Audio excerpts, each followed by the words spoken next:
काशी का काल भैरव मंदिर वाराणसी कैंट से लगभग 3 किलोमीटर की दूरी पर शहर के उत्तरी भाग में स्थित है।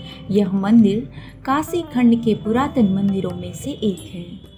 बाबा काल भैरव मंदिर की पौराणिक मान्यता यह है कि बाबा विश्वनाथ ने काल भैरव जी को काशी का क्षेत्रपाल नियुक्त किया था और बाबा काल भैरव जी को काशी वासियों को दंड देने का अधिकार भी प्राप्त किया था। काल भैरव मंदिर में रविवार और मंगलवार को अपार भीड़ आती है। आरती के समय नगाड़े, घंटे, डमरू और ढोल की आवाज़ अत्यधिक मनमोहक लगती है।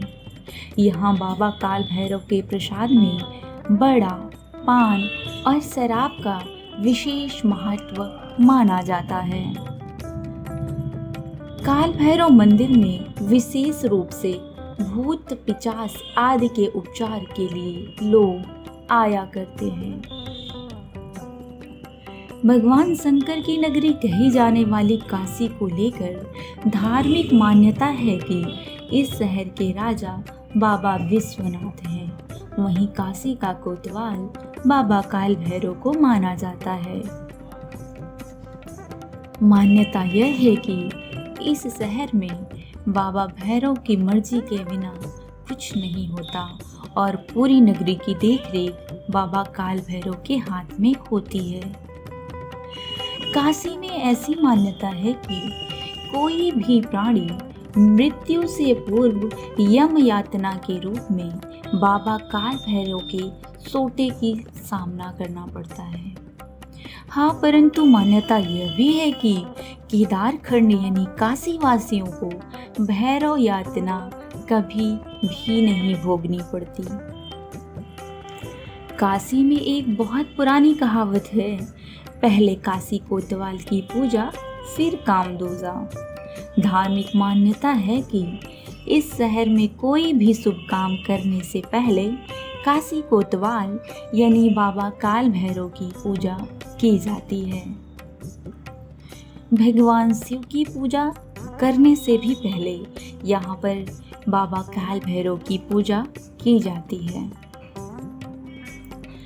काल भैरव की काशी कोतवाल यानी काशी में स्थापित होने के पीछे एक पौराणिक कथा है। धार्मिक मान्यता के अनुसार कहा जाता है कि एक बार भगवान ब्रह्मा और विष्णु जी के बीच चर्चा छिड़ गई। उन दोनों में आखिर कौन बड़ा और कौन अत्यधिक है, इस बात को लेकर विवाद चलने लगा। इस विवाद के बीच भगवान शिव की भी चर्चा हुई। इस चर्चा के दौरान ब्रह्मा जी के 5वें मुख ने भगवान शिव की आलोचना कर दी। यह सुनकर भगवान शिव अत्यधिक क्रोधित हो गए। कहा जाता है कि भगवान शिव के इसी गुस्से के कारण काल भैरव का जन्म हुआ और बाबा काल भैरव ने भगवान शिव की आलोचना करने वाले ब्रह्मा जी के 5वें मुख को अपने नाखून के अंगूठे से काट दिया। बाबा काल भैरव जी ने ब्रह्मा जी का सिर काट तो दिया, लेकिन वह सिर उनके अंगूठे में ही चिपक गया। तभी भगवान शिव प्रकट हुए और बोले, अरे भैरव, तुमने यह क्या किया? तुम्हें ब्रह्म हत्या का दोष लगा है। इस दोष को मिटाने का एक ही मात्र तरीका है, तुम एक आम व्यक्ति की तरह तीनों लोकों का भ्रमण करो। जिस स्थान पर ब्रह्मा का ये 5वां मुख तुम्हारे हाथ से छूट जाएगा, वहीं पर तुम्हें इस पाप से मुक्ति मिल जाएगी।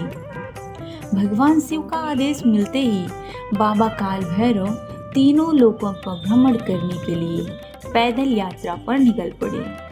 लेकिन जैसे ही उन्होंने अपनी यात्रा शुरू की, तभी शिव जी की प्रेरणा से वहाँ एक कन्या प्रकट हुई।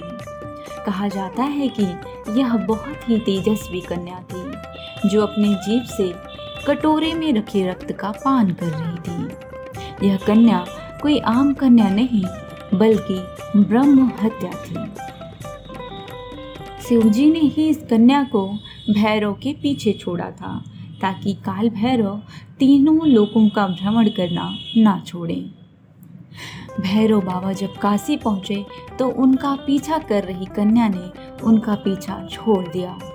शिवजी की आज्ञा के मुताबिक इस कन्या का काशी में प्रवेश वर्जित था। काशी में जैसे ही भैरव बाबा गंगा के तट पे पहुंचे, वहां पर भैरव के हाथ से ब्रह्मा जी का शीश अलग हो गया और इसी के साथ बाबा काल भैरव का ब्रह्म हत्या के पाप से मुक्ति भी मिल गई। काल भैरव को पाप से मुक्ति मिलते ही भगवान शिव वहाँ प्रकट हुए और उन्होंने काल भैरव को काशी में रहकर तप करने का आदेश दिया। उसके बाद से कहा जाता है कि बाबा काल भैरव इसी काशी नगरी में बस गए। भगवान शिव ने काल भैरव को आशीर्वाद दिया, तुम इस नगर के कोतवाल कहे जाओगे, युगों युगों तक तुम्हारी इसी रूप में पूजा की जाएगी। कहा जाता है कि शिव का आशीर्वाद पाकर बाबा काल भैरव काशी में ही बस गए और वे जिस स्थान पर रहते थे वहीं काल भैरव का मंदिर स्थापित हो गया।